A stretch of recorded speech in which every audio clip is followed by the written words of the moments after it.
First, let's bring in criminal defense attorney and Fox News contributor Josh Ritter live from outside the Utah County Jail, where the man charged with killing Charlie Kirk is being held. Josh, so taking a look at what we saw today from the Utah County Attorney Jeffrey Gray, what hope is there for the defense at this point? I mean, you look at all the evidence against Tyler Robinson. You've got the DNA, you've got this note, this admission of guilt to his lover, his trans lover. You've got the admission to the family, you've got the admission in the Discord group. So at this point, if you're the defense, is it just to try to prevent the death penalty, or what hope do they have? No, I think you're absolutely right. There's not much left for the defense here. I mean, it's remarkable with the few days that have passed since his arrest, the amount of information that we've learned and evidence that we've learned. We knew before now that there was DNA that they had recovered. We knew that they had surveillance footage. We knew that they were tracking his digital footprint. But now even today with these text messages, these are confessions. You know, he's been uncooperative since he's been arrested and hasn't made a confession to law enforcement. But these are all admissions in these text messages. And they talk about his planning, how he had meant to do it for some time, how he had hoped to get away with it.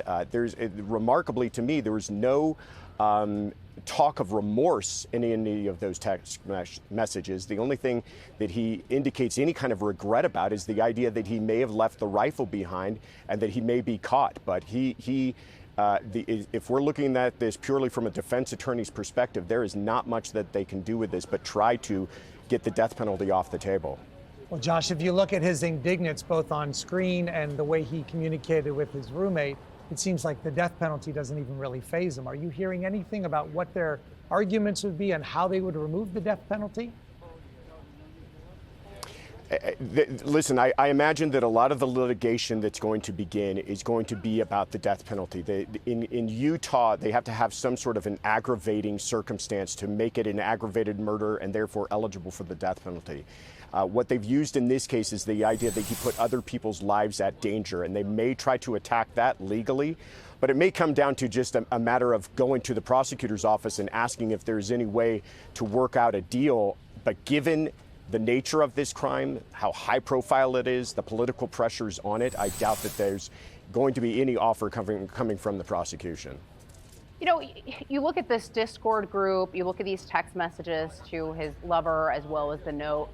What do you think the likelihood is that more people will get caught up in this and there might be additional charges for more people? I think the FBI is looking heavily into that for a couple of reasons. One, they want to know who else helped him plan this, if anyone, and they want to know how long he planned it and what were his motivations behind it. We know now that the Discord group was upwards of 30 people, and he seems to be freely talking about this crime afterwards, which makes us all wonder if he was talking about it beforehand.